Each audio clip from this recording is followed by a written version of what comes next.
नमस्कार, DD news में आपका स्वागत है। मैं हूं चंद्रशेखर जोशी और आइए आपको सबसे पहले हम सुर्खियां दिखाते हैं।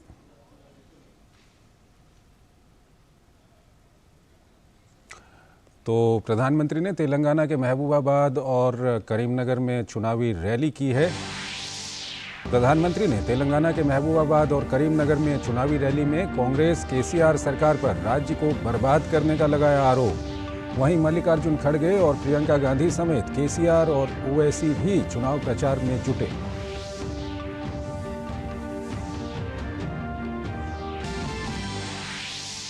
तेलंगाना की बीआरएस सरकार को बड़ा झटका। चुनाव आयोग ने रायथू बंधु योजना चालू रखने की इजाजत ली वापस।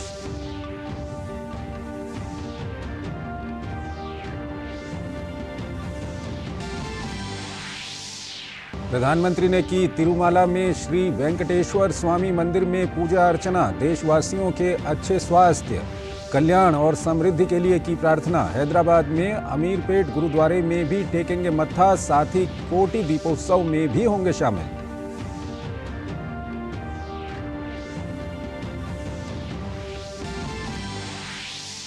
सिलक्यारा सुरंग में अब तक 36 मीटर वर्टिकल ड्रिलिंग हुई। एनडीएमए ने कहा हल्की बारिश का रेस्क्यू ऑपरेशन पर नहीं पड़ेगा कोई असर। प्रधानमंत्री के प्रधान सचिव पीके मिश्रा सहित कई वरिष्ठ अधिकारियों ने की बचाव कार्यों की समीक्षा। इजराइल हमास के बीच जारी संघर्ष विराम का अंतिम दिन आज। जो बाइडेन ने बंधकों की रिहाई तक अस्थायी संघर्ष विराम बढ़ने की जताई उम्मीद। वहीं नेतन्याहू ने सभी बंधकों को वापस लाना बताया पहला लक्ष्य।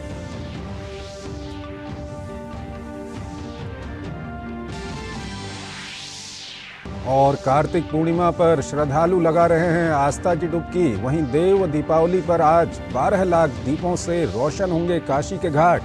गुरु नानक देव जी के प्रकाशोत्सव पर सजे गुरुद्वारे।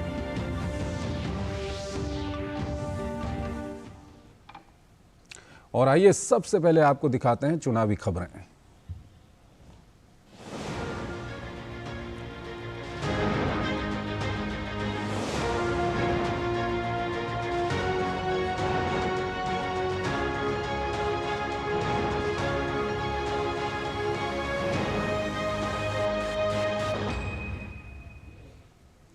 चार राज्यों में हुई बम्पर पोलिंग के बाद अब बारी है दक्षिण भारतीय राज्य तेलंगाना की। यहां 30 नवंबर को वोट डाले जाएंगे। प्रधानमंत्री नरेंद्र मोदी भी तेलंगाना विधानसभा चुनाव में बीजेपी के स्टार प्रचारक के तौर पर वोटरों को साधने में लगे हैं। प्रधानमंत्री नरेंद्र मोदी ने तेलंगाना के महबूबाबाद में एक जनसभा को संबोधित किया। उन्होंने कांग्रेस केसीआर सरकार पर तेलंगाना को बर्बाद करने के आरोप लगाए। इसके अलावा पीएम मोदी ने दावा किया कि तेलंगाना में पहली बार भाजपा सरकार बनने जा रही है। तेलंगाना को बर्बाद किया है तो वो कांग्रेस और केसीआर दोनों ही उतने ही पापी है। इसलिए तेलंगाना के लोग एक बीमारी को हटाकर दूसरी बीमारी को प्रवेश नहीं दे सकते। ये बात मैंने आज तेलंगाना में हर जगह पे देखी है। तेलंगाना का विश्वास बीजेपी पर है। तेलंगाना का अगला सीएम बीजेपी का ही होगा, ये आपने पक्का कर लिया है। महबूबाबाद के बाद प्रधानमंत्री ने करीमनगर में भी जनसभा को संबोधित किया। उन्होंने वहां केसीआर के भ्रष्टाचार और कांग्रेस के परिवारवाद का मुद्दा जनता के सामने रखा। उन्होंने कहा कि अगर विकास और सामाजिक न्याय के लिए वोट देना है तो सिर्फ भाजपा ही उस पर खरी उतरती है। प्रधानमंत्री ने पूर्व प्रधानमंत्री नरसिम्हा राव को याद कर कांग्रेस पर कटाक्ष किया।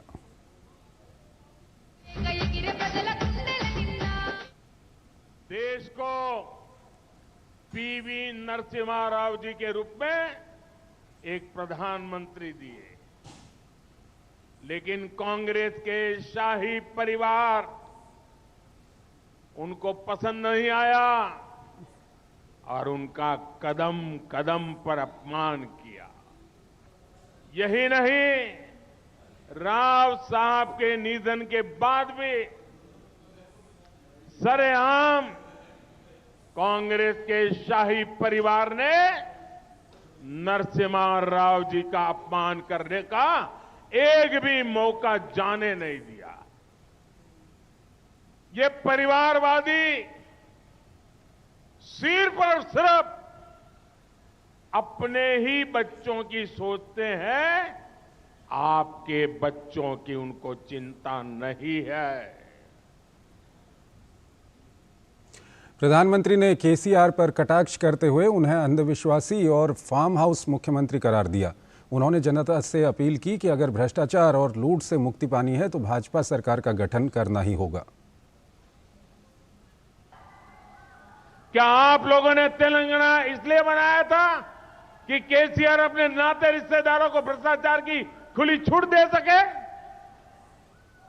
केसीआर ने बोला था, क्या क्या बातें की थी। केसीआर ने बोला था आपको देंगे निल्लो, निधुलो, नियामाकालो, पर आपको दिया क्या? उसने क्या दिया? कन्नीलो, मोसालो, निरुद्योगुलो। केंद्रीय गृह मंत्री और भाजपा के वरिष्ठ नेता अमित शाह ने तेलंगाना के मंचिरियल में आयोजित रोड शो में हिस्सा लिया। उन्होंने कहा कि कांग्रेस और केसीआर के बीच में मैच फिक्सिंग हुई है। अगर कांग्रेस को वोट दिया तो वो केसीआर को यहां का मुख्यमंत्री बनाएंगे और केसीआर राहुल गांधी को दिल्ली में प्रधानमंत्री बनाएंगे। तेलंगाना भाजपा अध्यक्ष और केंद्रीय मंत्री जी किशन रेड्डी ने कहा है कि बीआरएस नेता केटी रामाराव के पिता खुद हारने वाले हैं। उन्होंने कहा कि पहले केटीआर को अपने पिता के बारे में सोचना चाहिए। 3 तारीख के बाद उनका परिवार सत्ता छोड़कर फार्म हाउस में जाने वाला है। उन्होंने कहा कि भाजपा के सत्ता में आने पर हैदराबाद का नाम बदला जाएगा। हमारा मुख्यमंत्री योगी जी और हेमंत बिश्वास जी पहले ही बता चुके हैं, हम सत्ता में आए तो हैदराबाद का नाम बदल देंगे। ये पुराना नाम है भाग्यनगर। ये पुराना नाम हम निजाम के ज़माने में बदले थे। हम बताना चाहता हूँ, हम हैदराबाद का नाम भी भाग्यनगर के नाम पर हमारा सत्ता में आने का तो हम बदलाव करेंगे। तेलंगाना सरकार की रायथू बंधु योजना को लेकर चुनाव आयोग ने बड़ा फैसला लिया है। चुनाव आयोग ने रायथू बंधु योजना के तहत वित्तीय सहायता वितरित करने के लिए तेलंगाना सरकार को दी गई अनुमति वापस ले ली है। दरअसल राज्य सरकार के मंत्री टी हरीश राव ने एक चुनावी रैली के दौरान इस योजना के तहत किए जा रहे खर्चे का जिक्र किया था, जिसके बाद कांग्रेस ने चुनाव आयोग से अपील की थी कि चुनाव कैंपेन में इस योजना का इस्तेमाल ना करने दिया जाए। अब ताज़ा खबर यही है कि चुनाव आयोग ने तेलंगाना सरकार को रायथू बंधु योजना के तहत किसानों को वित्तीय सहायता देने की अनुमति वापस ले ली है। इससे पहले आयोग ने तेलंगाना सरकार को 28 नवंबर से पहले योजना के तहत वित्तीय सहायता वितरित करने की इजाज़त दी थी। इस योजना के तहत सहायता अक्टूबर और नवंबर माह में वितरित की जाती है। चुनाव आयोग के नए फैसले से भारत राष्ट्र समिति की चुनावी लाभ लेने की योजना को झटका माना जा सकता है। इस सब के बीच भारत राष्ट्र समिति की नेता के कविता ने कहा है कि कांग्रेस ने चुनाव आयोग जाकर रायथू बंधु योजना के खिलाफ शिकायत दर्ज की और ये उनका किसान विरोधी चेहरा दिखाता है। के कविता ने तेलंगाना की जनता से अपने वोट के जरिए कांग्रेस को करारा जवाब देने की अपील की। वहीं रायथू बंधु योजना को रोके जाने के कांग्रेस नेताओं के बयान की एआईएमआईएम प्रमुख असदुद्दीन ओवैसी ने आपत्ति दर्ज कराई है। उन्होंने कहा कि ये पहले से चल रही योजना है। अचानक कांग्रेस पार्टी का ये बोलना कि इस योजना को रोक देना चाहिए, इससे साफ जाहिर होता है कि कांग्रेस किसानों को फायदा नहीं पहुंचाना चाहती। कांग्रेस पार्टी ने इस पर ऑब्जेक्शन दिखाया। ये तो ऑनगोइंग स्कीम है, बरसों से चल रहा है, तो इस ऑनगोइंग स्कीम में कांग्रेस पार्टी को आपत्ति क्या है भाई? अगर कोई नई स्कीम होती है तो हम समझ सकते थे। ये तो नई स्कीम नहीं है जो कल शुरू की गई या इस चुनाव से पहले शुरू की। तो बरसों से केसीआर इसको कर रहे हैं और उनकी सरकार ये दे रही है। तो अचानक कांग्रेस पार्टी का ये बोलना कि इसको नहीं दिया जाना चाहिए, इससे साफ जाहिर होता है कि वो किसानों को फायदा नहीं पहुंचाना चाह रहे हैं। अरे भाई, अगर दे रहे हैं कि उसमें गलत बात क्या है, क्या होने वाला है, क्या किसानों को फायदा ही तो होगा ना। आप उसको रुका दिए हैं, इसका गलत मैसेज जा रहा है पूरे तेलंगाना में कि कांग्रेस पार्टी ने ये आपकी रैतु बंधु को रुका दिया है। प्रधानमंत्री नरेंद्र मोदी ने आज तिरुमला तिरुपति देवस्थानम में भगवान वेंकटेश्वर के दर्शन किए और वैदिक विधि और परंपरागत रूप से पूजा अर्चना की। इस दौरान प्रधानमंत्री नरेंद्र मोदी ने एक्स पर बताया कि तिरुमला में श्री वेंकटेश्वर स्वामी मंदिर में 140 करोड़ भारतीयों के अच्छे स्वास्थ्य, कल्याण और समृद्धि के लिए प्रार्थना की।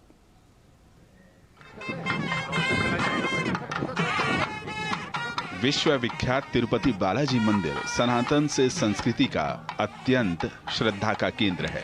सोमवार सुबह जब प्रधानमंत्री नरेंद्र मोदी तिरुमला स्थित भगवान वेंकटेश्वर मंदिर पहुंचे तो महाद्वारम पर मंदिर प्रशासन और अर्चकों ने प्रधानमंत्री का परंपरागत रूप से स्वागत किया। प्रधानमंत्री ने धर्म स्तंभ पर शीश झुकाया और गर्भगृह स्थित आनंद निलयम पहुंचे, जहां मंदिर के अर्चकों ने वैदिक विधि और परंपरागत रूप से पूजा अर्चना संपन्न कराई।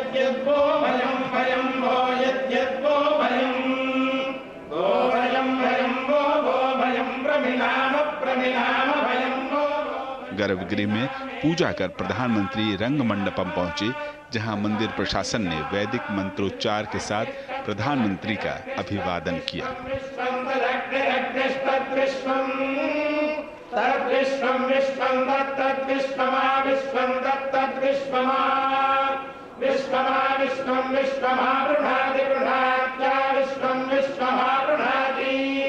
मंदिर प्रशासन ने प्रधानमंत्री को भगवान वेंकटेश्वर की प्रतिमा स्मृति चिन्ह भेंट किया।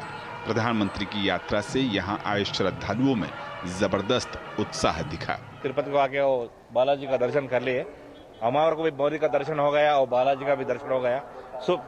अच्छा लग रहा, बहुत खुश लग रहा। और तो मोदी साहब है अपना पीएम है ना, वो तो हिंदू लोगों का, भारत माता का वो तो भगवान है, वो और भगवान है, भगवान का दर्शन करने का है। इसलिए तो हम लोग बहुत खुशी है, तेलंगाना वाला, आंध्रा वाला, भारत वाला पूरा। नरेंद्र मोदी जी बहुत अच्छा काम कर रहे हैं और नेक्स्ट टाइम भी मोदी जी आना पड़ेगा इधर दर्शन के लिए। साल 2014 के बाद प्रधानमंत्री नरेंद्र मोदी चौथी बार तिरुमला तिरुपति देवस्थानम पहुंचे हैं। इससे पहले प्रधानमंत्री नरेंद्र मोदी अक्टूबर 2015, जनवरी 2017 और जून 2019 में भगवान वेंकटेश्वर के दर्शन के लिए तिरुमला आए थे।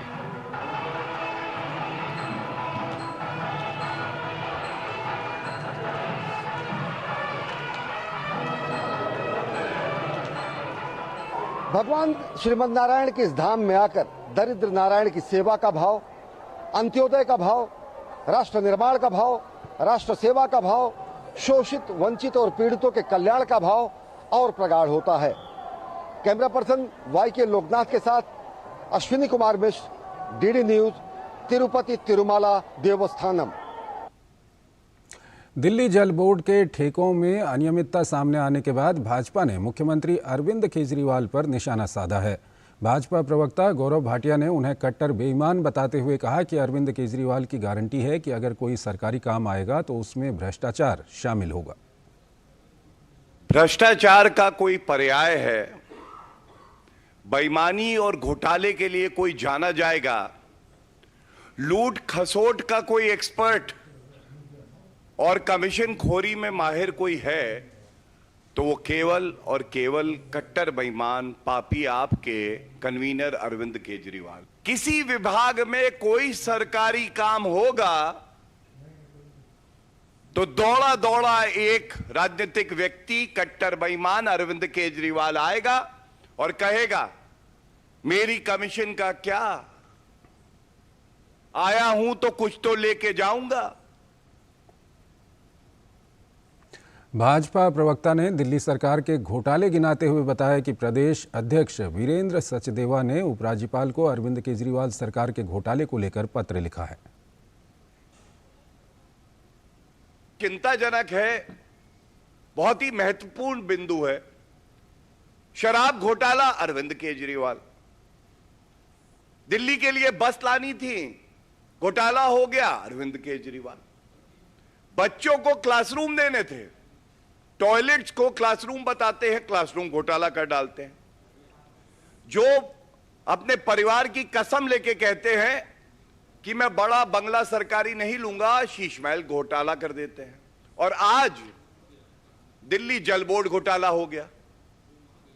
तो अरविंद केजरीवाल जी, यहां पे भी जो खबर आई है और हमारे दिल्ली इकाई के प्रदेश अध्यक्ष वीरेंद्र सचदेवा जी ने एलजी साहब को एक बड़ी विस्तार में चिट्ठी लिख के सारे बिंदुओं को रखा है। सिलक्यारा टनल में फंसे मजदूरों को बाहर निकालने के लिए बचाव अभियान युद्ध स्तर पर जारी है। आज सुबह केंद्रीय मंत्री जनरल वीके सिंह सिलक्यारा सुरंग में गए और ताज़ा हालात का जायजा लिया।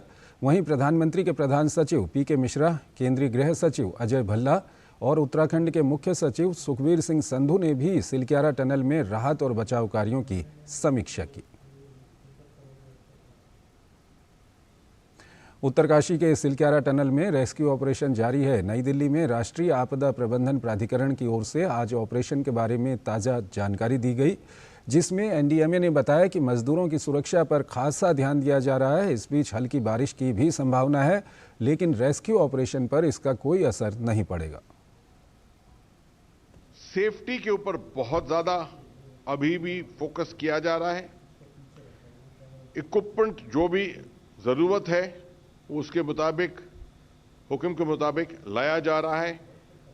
एक मीटरोलॉजिकल रिपोर्ट के मुताबिक अभी एक येलो अलर्ट है आईएमडी से, जिसके मतलब एक लाइट रेन, थोड़ी धीमी बारिश वहां पर हो सकती है अगले 24 से 48 घंटे में। बट इसका कोई अंदेशा ऐसा नहीं है कि इससे काम पर किसी तरह की बाधा पड़ेगी। मैं दोबारा आश्वासन देना चाहता हूं, जितने वहां पर हमारे फंसे हुए वर्कर्स हैं, भाई हैं, वो सब रेस्क्यू किए जाएंगे और अपने परिवारों के साथ वो रीयूनाइट होंगे। राष्ट्रीय आपदा प्रबंधन प्राधिकरण के सदस्य लेफ्टिनेंट जनरल सैयद अता हसनन ने जानकारी दी कि वर्टिकल ड्रिलिंग 30 से 32 मीटर तक हो गई है। उन्होंने कहा 6 से 8 इंच की पाइप 75 मीटर तक पहुंच गई है।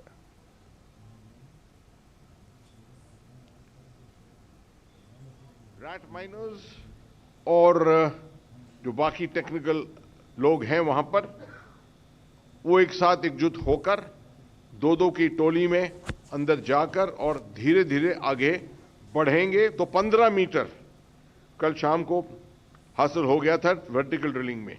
अब खुशी आपको बताने में कि तकरीबन 30 से 32 मीटर, एग्जैक्ट नहीं मालूम है कि 30 से तकरीबन 32 मीटर जो है वो हासिल हो गया है। ये एक 6 से 8 इंच की बोर की एक और पाइपलाइन आरवीएनएल जो है वो यहां से इसी के नजदीक से वो भी वर्टिकल बोरिंग करके नीचे ड्रिलिंग करके उसको ले जाया जा रहा है। ये वाली जो पाइपलाइन है ये वर्टिकल लाइफलाइन होगी, तो तीसरी लाइफलाइन बन जाएगी और ये अब 75 मीटर तक पहुंच गई है। और आइए अब बात करते हैं विकसित भारत संकल्प यात्रा की।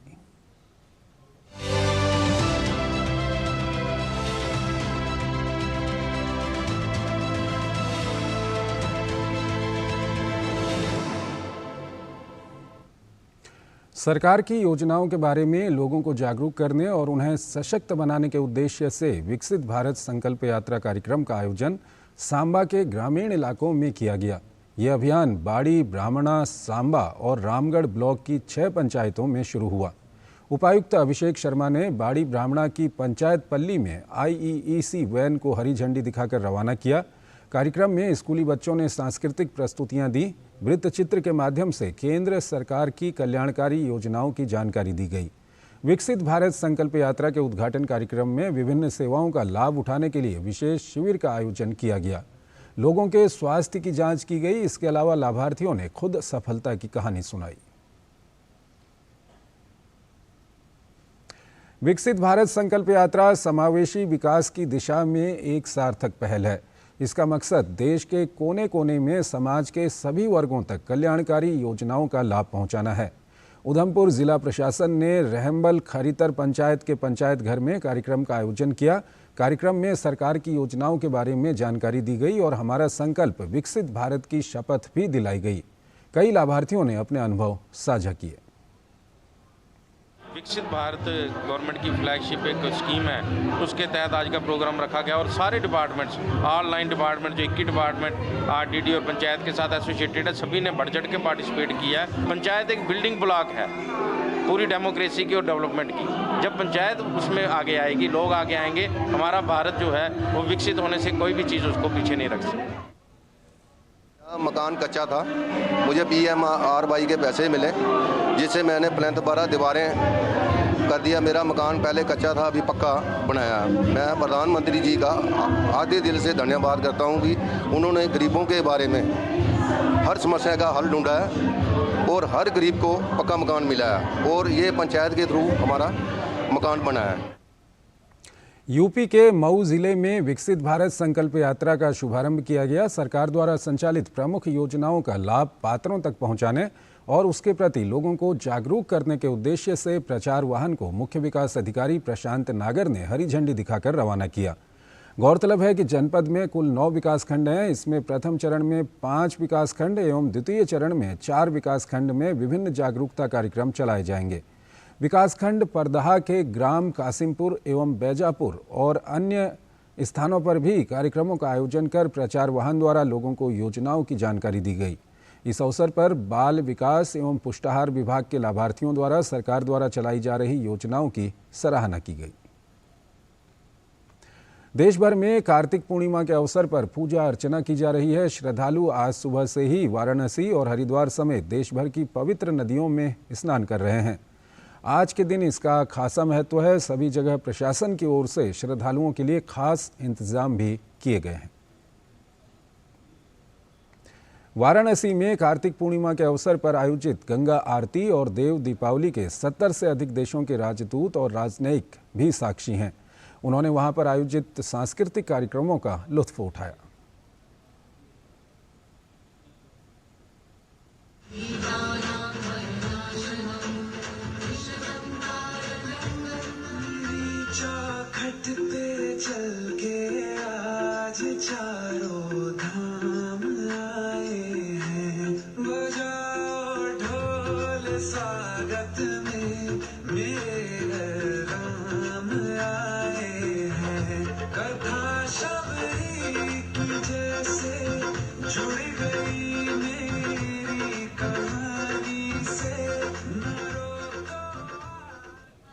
वाराणसी में देव दीपावली को लेकर काशी की महिलाएं काफी उत्साहित हैं। आइए देखते हैं हमारे संवाददाता हरिकेश बहादुर की ये रिपोर्ट।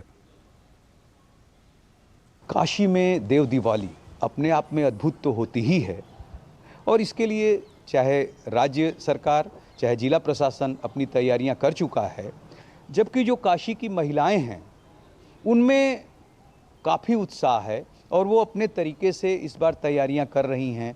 देव दीपावली की तैयार भी हैं। अब क्या कहना चाहेंगे देव दीपावली पे इस बार की जो आप लोगों की तैयारी है? मैं तो यही कहना चाहती हूँ, देव दीपावली की सभी को आज हार्दिक शुभकामनाएं।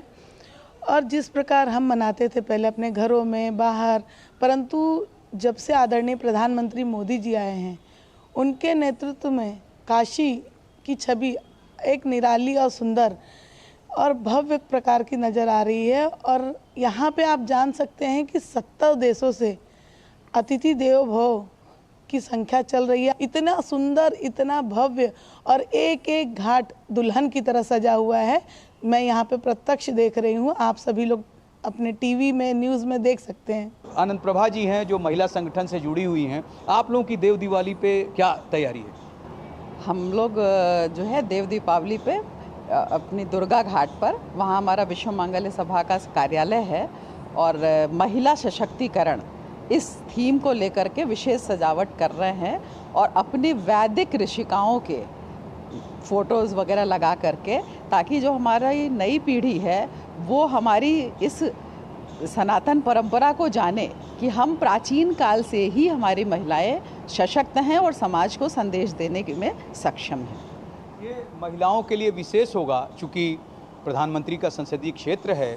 और जब नारी शक्ति अधिनियम लाए थे प्रधानमंत्री, तो उन्होंने पहला जो महिलाओं से संवाद किया था वो काशी में ही किया था। तो इस बार की देव दीपावली महिलाओं के लिए खास है, पूरे देश के लिए, विश्व के लिए खास तो है। Doctor Harkesh Bahadur Singh Gautam, DD news, Varanasi. Ayodhya में कार्तिक पूर्णिमा के अवसर पर श्रद्धालुओं ने सरयू नदी में पवित्र डुबकी लगाई। कड़ी सुरक्षा के बीच श्रद्धालु मोक्षदायिनी सरयू नदी में स्नान कर रहे हैं। बड़ी दूर दूर से श्रद्धालु अयोध्या पहुंचे हुए हैं। आज के दिन सभी तीर्थ स्थलों, पवित्र नदियों पर बड़ी संख्या में श्रद्धालु श्रद्धाभाव से स्नान, ध्यान कर दान पुण्य करते हैं। आज पूर्णिमा स्नान है और यहाँ लाखों करोड़ों लोगों की भीड़ जुटी है। श्रद्धालु आए हैं सरयू मैया का स्नान करने और यहाँ सबको देखकर बहुत बहुत अच्छा लग रहा है। यहाँ के स्नान की बहुत बड़ी मान्यता होती है। हाँ, यहाँ स्नान करने से हर मनोकामनाएं पूरी होती है। सरयू मैया से जो कोई कुछ मांगता है वो पूरा होता है और सरयू मैया उसकी हर इच्छा पूरी करती हैं। आज गुरु नानक देव जी महाराज का 554वां प्रकाशोत्सव भी है। इस अवसर पर पटना सिटी के दीदारगंज स्थित गुरु का बाग गुरुद्वारे में श्रद्धालुओं ने भव्य नगर कीर्तन निकाला। इस नगर कीर्तन में देश विदेश से आए श्रद्धालुओं ने हिस्सा लिया।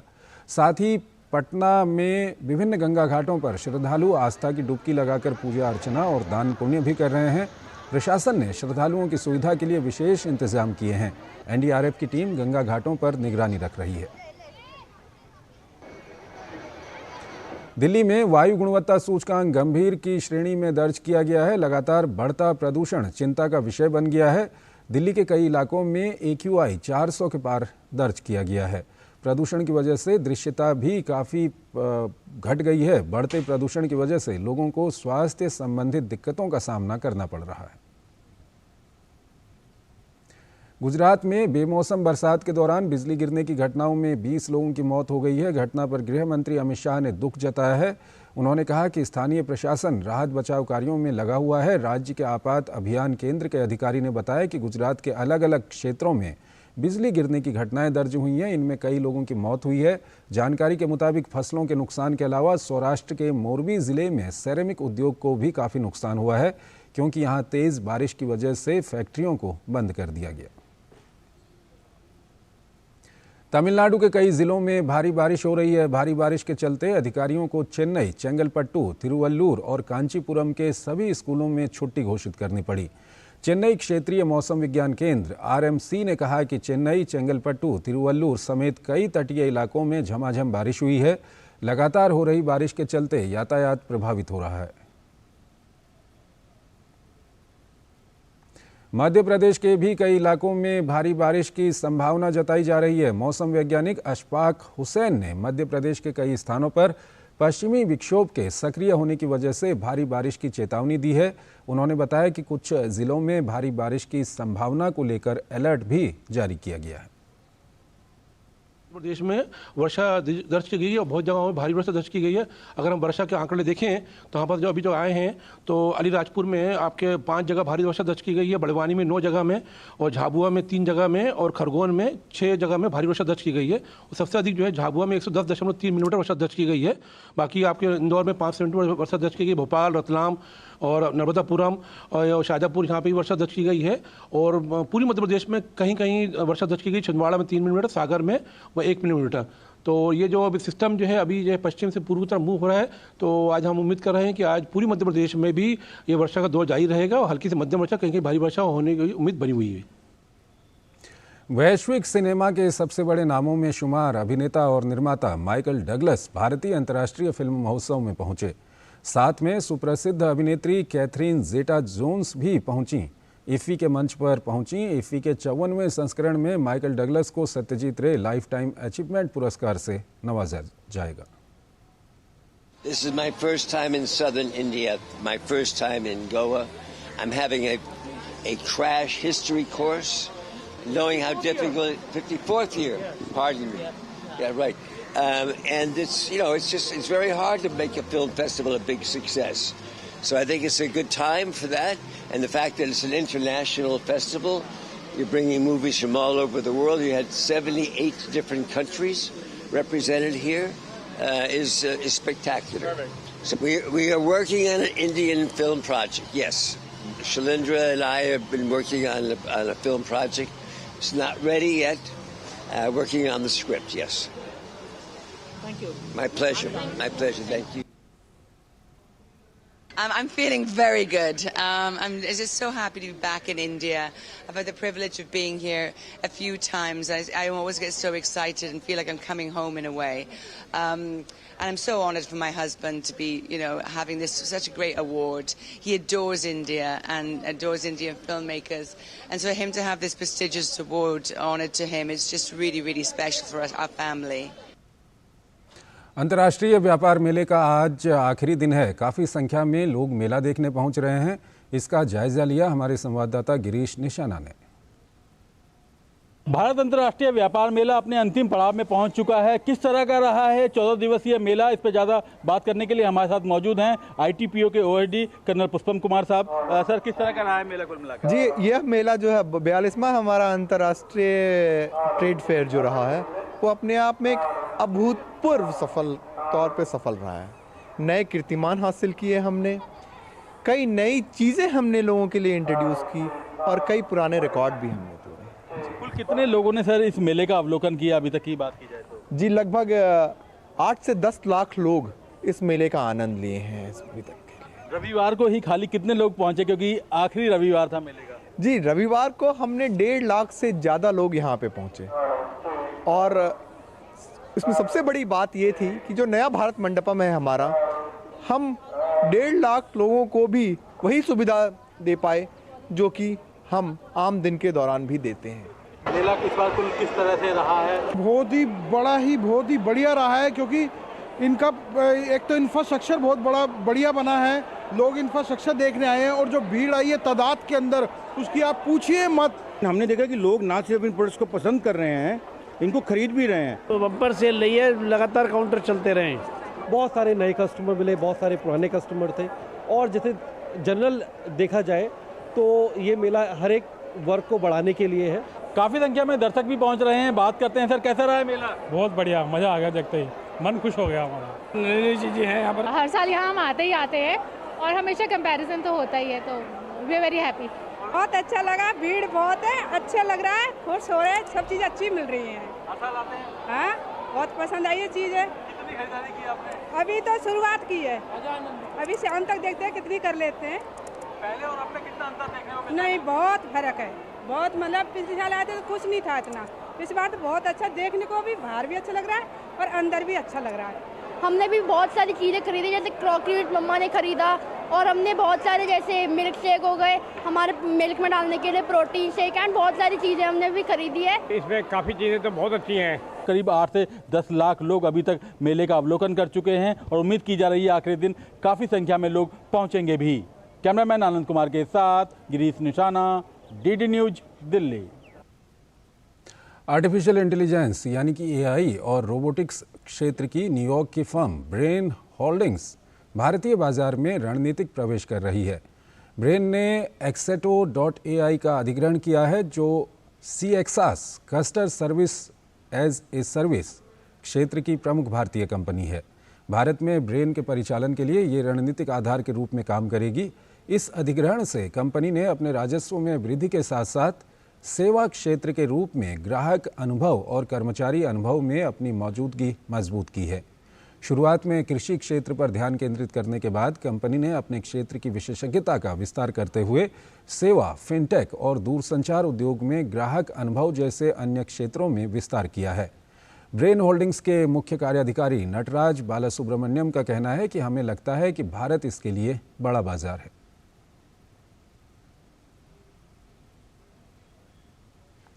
विश्व की जानी मानी rating agency S&P global ratings ने चालू वित्त वर्ष 2023-2024 के लिए भारत के आर्थिक विकास दर के अनुमान को बढ़ा दिया है। वित्त वर्ष 23-24 के लिए रेटिंग एजेंसी ने GDP ग्रोथ अनुमान को 6% से बढ़ाकर 6.4% कर दिया है। वहीं वित्त वर्ष और इस वक्त हमें खबर मिल रही है कि हैदराबाद में प्रधानमंत्री का रोड शो वहाँ पर शुरू होने वाला है, तो आइए आपको सीधे वहीं लिए चलते हैं। तो ये सीधे दृश्य इस वक्त आप देख रहे हैं हैदराबाद से, जहां पर प्रधानमंत्री नरेंद्र मोदी का रोड शो अब शुरू हो रहा है। वहाँ पर आप देख सकते हैं ये शुरुआत की जगह है, वहाँ पर काफ़ी संख्या में वहाँ पर लोग मौजूद हैं, प्रधानमंत्री का स्वागत कर रहे हैं और काफ़ी उत्साह वहाँ पर लोगों में दिखाई दे रहा है। बीजेपी के झंडे थामे हुए कई लोग वहाँ पर पहुँचे हुए हैं। तो ये सीधे दृश्य इस वक्त हम आपको दिखा रहे हैं हैदराबाद से, जहाँ पर प्रधानमंत्री नरेंद्र मोदी का रोड शो इस वक्त शुरू हो चुका है। प्रधानमंत्री आज दिन भर कई स्थानों पर वहाँ मौजूद रहे। प्रधानमंत्री ने तिरुमाला तिरुपति देवस्थानम में भगवान वेंकटेश्वर के दर्शन किए, वहाँ पर पूजा अर्चना की और इसके अलावा प्रधानमंत्री ने आज महबूबाबाद में एक रैली की, करीमनगर में भी उन्होंने रैली की और केसीआर पर कटाक्ष किए प्रधानमंत्री ने। वहाँ पर काफ़ी उन्हें अंधविश्वासी और फार्म हाउस मुख्यमंत्री करार दिया प्रधानमंत्री ने। साथ ही साथ उन्होंने कहा कि अगर विकास और सामाजिक न्याय के लिए वोट देना है तो सिर्फ भाजपा ही उस पर खरी उतरती है। प्रधानमंत्री ने इस दौरान पूर्व प्रधानमंत्री नरसिम्हा राव को भी याद किया और अब प्रधानमंत्री इस वक्त हैदराबाद में रोड शो कर रहे हैं। ये सीधी दृश्य हम आपको दिखा रहे हैं। हमारे संवाददाता, वरिष्ठ संवाददाता विनोद मिश्रा हमारे साथ जुड़ चुके हैं। अभी कुछ देर में हम उनसे बातचीत भी करेंगे। फिलहाल ये दृश्य हम आपको हैदराबाद से दिखा रहे हैं।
तो ये सीधे दृश्य इस वक्त हम आपको हैदराबाद से दिखा रहे हैं। तेलंगाना में विधानसभा चुनाव के लिए मतदान होना है और उससे ठीक पहले प्रधानमंत्री ने आज दिन भर वहाँ पर चुनाव प्रचार किया भारतीय जनता पार्टी के लिए। प्रधानमंत्री ने महबूबाबाद में रैली की, प्रधानमंत्री ने करीमनगर में एक जनसभा को संबोधित किया। हमारे साथ हमारे वरिष्ठ संवाददाता विनोद मिश्रा जुड़ चुके हैं। विनोद जी, हम लगातार ये तो देखते हैं कि जहाँ जहाँ पर प्रधानमंत्री रोड शो कर रहे हैं, हमने अभी मध्य प्रदेश में देखा, उसके अलावा राजस्थान में देखा, काफ़ी संख्या में लोग पहुँच रहे हैं प्रधानमंत्री के रोड शो में और यहाँ भी उसी तरह के दृश्य हम देख रहे हैं। तेलंगाना में किस तरह के समीकरण आप देख रहे हैं? जोशी जी, आज आपने देखा जो इस तरह से पीएम का जो सुबह से का जो प्रोग्राम था, तिरुमला मंदिर से पूजा करने के बाद और 2-3 रैलियों का जो नाम आपने बताया है करीमनगर से और बाकी जो कॉन्स्टिट्यूंसी सब उनसे दौरा करने के बाद अब पीएम का जो रोड शो हैदराबाद में अभी हमारे दर्शक देख रहे होंगे स्क्रीन पे जी, ये इतना इम्पोर्टेंट है कि आप ये समझिए कि दक्षिण में बीजेपी के प्रचार प्रसार का जो अंग रहा है, जो भी ये अभी आप देखिए पिछले 2019 के इलेक्शन में देखिए कि पीएम मोदी ने किस तरह से तेलंगाना के एक एक कॉन्स्टिट्यूंसी में जाके एक एक लोगों से उन्होंने जो संवाद बनाया था। तो बीजेपी का पहली बार तेलंगाना में आप सोच सकते हैं, ये पहली बार आप कह सकते हैं कि इतनी बड़ी कामयाबी बीजेपी को 4 लोकसभा में वहां बीजेपी के चुन के आए थे।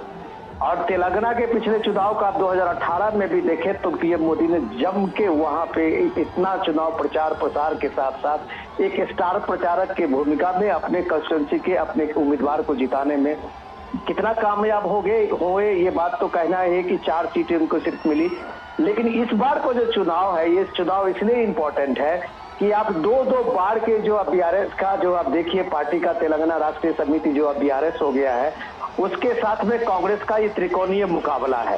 इसलिए प्रधानमंत्री कहते हैं कि इस बार बीजेपी की सरकार यहाँ बननी है। तो जाहिर सी बात है, आप प्राइम मिनिस्टर की इस रोड शो में और प्राइम मिनिस्टर के डिफरेंट मोदी के जो अभी 2-3 दिनों से लगातार आप रैलियों का जो आप धुआंधार देख रहे हैं, तो ये कह सकते हैं कि पीएम ने लगभग हर कंस्टिट्यूंसी को, हर इलाके को एक तरह से अपना जो उनका रोड मैप है डेवलपमेंट का, राष्ट्रीयता का, उन्होंने जो बताया कितना इंपॉर्टेंट चीज अभी एक में बता रहे थे, एक रैली में बता रहे थे कि जब पत्रकार पूछते हैं किसी को कि तुम वोट किसको दिया, अगर वो कहता है कि राष्ट्र के सवाल पे वोट दिया है तो डेफिनेटली बीजेपी को पड़ा है। तो ये कहते हैं, साथ में जो ये बताने की कोशिश करते हैं पीएम और लोगों के साथ में संबोधन में वो जोड़ते हैं कि आपके पास सामने में देश प्रथम होना चाहिए। लेकिन तेलंगाना में जो उन्होंने सीधे सीधे परिवारवाद पे हमला किया है, केसीआर के साथ में अब उनके बेटे की बात, उनकी पुश्तैनी जो एक तरह से जागीर बनती जा रही है, तो ये चीजें तो कम से कम प्राइम मिनिस्टर लोगों के साथ कम्युनिकेट कर रहे हैं। ये जो भीड़ का हुजूम आप देख रहे हैं हैदराबाद के सड़कों में, तो आप कह सकते हैं कि ये लोगों को देखने की ललक जो प्राइम मिनिस्टर का, चाहे वो राजस्थान के बीकानेर और जयपुर के रोड शो आप देखे होंगे, इससे पहले मध्य प्रदेश के रोड शो में आपने देखे होंगे, ये एक खूबी है कि प्राइम मिनिस्टर मोदी को जब कोई आप जननायक की भूमिका में देखते हैं और जननायक की तरफ उनको दिखते हैं, तो जनता के साथ उनका क्या जुड़ाव है, ये आप रोड शो देखिए कितने छतों पे जहां जहां से प्राइम मिनिस्टर का ये काफिला रोड शो का गुजरता है, अगल बगल का जितने बाल बच्चे हों, चाहे बूढ़े हों, बुजुर्ग हों, सबकी एक ललक होती है कि प्राइम मिनिस्टर को देखें, अपने सामने में देखें। और इस तरह से जो देखिए आपके सामने में ये दृश्य है, ये दृश्य जो है वो आप हिंदुस्तान में एक आज की तारीख में आप कल्पना कीजिए कि राष्ट्रीय नेतृत्व में एक राष्ट्रीय नेता को के रूप में किसी के पार्टी के सामने में ऐसा कोई नेतृत्व सामने में है। इसलिए जो पीएम मोदी का रोड शो होता है वो एक रिफ्लेक्शन होता है उनकी एक लोकप्रियता का। जब बीजेपी ने दावा किया था, याद है आपने की थी गुजरात में, जो 50 किलोमीटर का वो ऐतिहासिक रोड शो था, याद होगा आपको जोशी जी, चंद्रशेखर, कि वो 50 किलोमीटर का रोड शो, 4 घंटे के रोड शो में चारों बगल आपने देखा कि लोग किस तरह से हुजूम के साथ में 50 किलोमीटर तक में लाइन लगाए हुए खड़े थे। पीएम का रोड काफिला वो जब तक चला, यही सिलसिला आप यहाँ हैदराबाद में भी देख रहे हैं। लोगों का जो ये भीड़ है, ये जो भीड़ है, ये उत्सुकता है, लोगों में जो एक ललक है प्राइम मिनिस्टर को देखने का, ये कम से कम अभी एक नेशनल लीडर के रूप में आप कह सकते हैं ये प्राइम मिनिस्टर मोदी की सबसे बड़ी पूंजी है। और इसी पूंजी को लेकर जब प्राइम मिनिस्टर मोदी एक फेस बनते हैं, चाहे वो राजस्थान में फेस बने हो, चाहे वो मध्य प्रदेश में फेस बने हो, और आज तेलंगाना में भी वहां अगर बीजेपी का अगर कोई फेस है, चेहरा है, तो खुद प्राइम मिनिस्टर मोदी है। तो इसके पीछे सबसे बड़ी यही इस भीड़ की यही कामयाबी है। इसी रोड शो में जो लोगों की ललक है, इसी लोगों की जो उत्सुकता है, यही प्राइम मिनिस्टर को हर जगह एक फेस बनाता है, एक चेहरा बनाता है बीजेपी का। बिल्कुल विनोद जी, प्रधानमंत्री की लोकप्रियता और लोगों में उनके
बिल्कुल विनोद जी, आप हमारे साथ बने हुए हैं।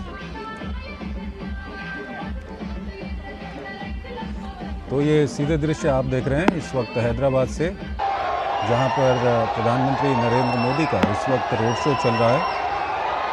और तेलंगाना में विधानसभा चुनाव के लिए मतदान होना है और मतदान से ठीक पहले वहां पर प्रधानमंत्री का ये रोड शो है, जिसमें भारी संख्या में वहां पर लोग पहुंचे हुए हैं, प्रधानमंत्री का स्वागत कर रहे हैं और लोगों में भी काफ़ी उत्साह यहाँ पर नज़र आ रहा है। इन दृश्यों में आप साफ देख सकते हैं प्रधानमंत्री ने आज दिन भर कुछ चुनावी रैलियों को भी तेलंगाना में संबोधित किया है, जिसमें करीमनगर और महबूब नगर में प्रधानमंत्री ने चुनावी रैलियों को संबोधित किया, महबूबाबाद में। और उसके बाद प्रधानमंत्री करीमनगर भी पहुंचे, वहां पर भी प्रधानमंत्री ने चुनावी जनसभा को संबोधित किया। प्रधानमंत्री ने कहा कि अगर विकास और सामाजिक न्याय के लिए वोट देना है तो सिर्फ भाजपा ही उस पर खरी उतरती है। और प्रधानमंत्री ने पूर्व प्रधानमंत्री नरसिम्हा राव को याद कर कांग्रेस पर कटाक्ष भी किए। हमारे वरिष्ठ संवाददाता विनोद मिश्रा हमारे साथ जुड़े हुए हैं, हम लगातार उनसे बातचीत कर रहे हैं। विनोद जी, जब अलग तेलंगाना नहीं बना था तो वहाँ पर लोगों ने कांग्रेस का राज भी देखा है, और तेलंगाना बनने के बाद टीआरएस, जो अब बीआरएस बन चुका है, उसका राज भी वहाँ पर देखा है। बीजेपी के लिए कितना मजबूत ग्राउंड आप वहाँ पर देखते हैं और कितना बड़ा सुअवसर है बीजेपी के लिए? बढ़िया सवाल ये चंद्रशेखर। आज आप देखिए कि कल जो है ये प्रचार प्रसार थम जाएगा, 30 तारीख को थम जाएगा। 30 तारीख को मतदान होना है और कल शायद भी ये बीजेपी की ये चुनाव प्रचार का जो ये जोर शोर से सारी पार्टियों का जो चल रहा है तेलंगाना में, वो लगभग शाम तक खत्म हो जाएगा।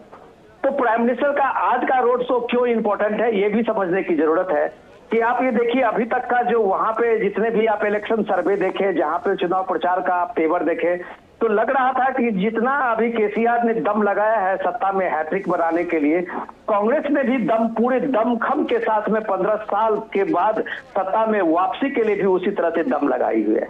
लेकिन आप जब लगातार देख रहे हैं कि लगातार बीजेपी का जो चुनाव प्रचार है और बीजेपी के जिस तरह से वहां पे कार्यकर्ताओं ने काम किया है, बीजेपी की टीम ने वहां लगातार लोगों से जनसंपर्क बनाया है, और प्राइम मिनिस्टर के लगातार जो दौरे हैं और उसके बाद जो जन अभियान के साथ में जो रैलियां है, उसने बीजेपी को लगभग एक वहां पे रेस में ला दिया है। तो आप ये कह सकते हैं कि बीजेपी के वहां पे सत्ता मिलती है जिस तरह कॉन्फिडेंस से पीएम कह रहे थे।